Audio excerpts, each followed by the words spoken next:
One reason that you might want to put the bottom leg on top of the bottom foot on top of the top foot in Astavakrasana is that the top leg actually acts as a hook for your bottom leg.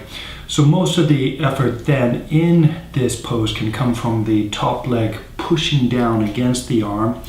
With the knee straight and possibly strong, you can use your top foot. The bottom leg could be fairly relaxed.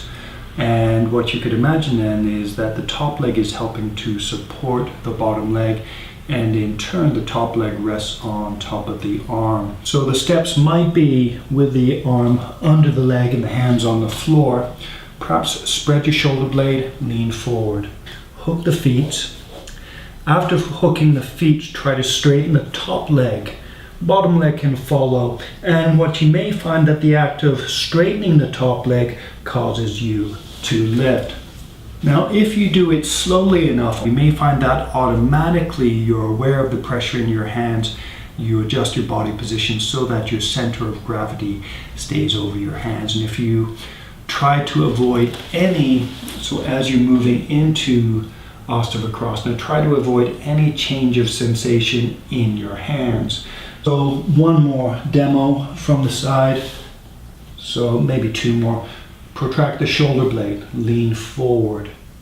With the feet hooked, straighten, focus on straightening the top leg. And what you'll find as you straighten the top leg, that causes the inner thigh to automatically press against your arm. So protract the shoulder blade, bend forward, straighten the top leg, and as you straighten it, as it becomes straighter, you may find your hips lift automatically, like so. And that, I'd suggest, is all there is to it. Now let's try the other leg. So protract the shoulder blade, lean forward. So keep the shoulder blade protracted. And this, for me, this arm protraction on this side is a little bit challenging depending on what I'm doing, and that may be the same for you. So notice the differences. If one side is different, rather than brute forcing it, try to investigate and notice where the differences are so that you can work on mindfully, intelligently correcting them. So protract, lean forward, make any adjustments as you need to, and then try to straighten. Oh, it's not too bad. Straighten the top leg.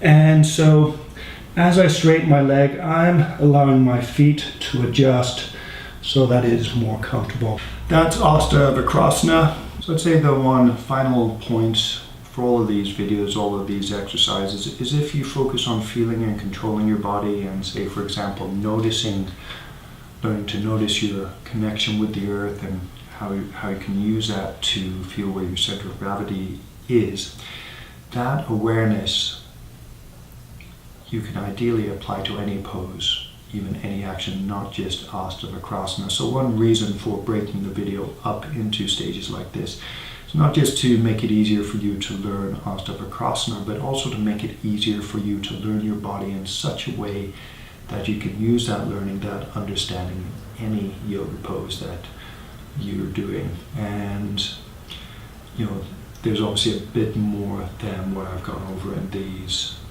set of videos, but anytime you learn a yoga pose and there's a new element in it, the more you focus on understanding what that element is, whether it's feeling and controlling your body, the easier then it is to use that element in future poses. And it's a little bit like doing Chinese calligraphy. Each time I learn a new character and there's an element within that character that I haven't learned before, I focus on learning that element in isolation, so that then when I see that same element in another new character, it's relatively easy for me to do that new element. So ideally what happens, the better you are at learning discrete elements of your body, and they may be sort of parts of your body that you feel in control, the easier it is to use all of those elements in future yoga poses. So the idea of breaking things down into little chunks is to make it easier to learn your whole body, so that as you learn your body in this way more and more, it's easier to figure new things out. You have a bigger library of basic building blocks from which you can draw on.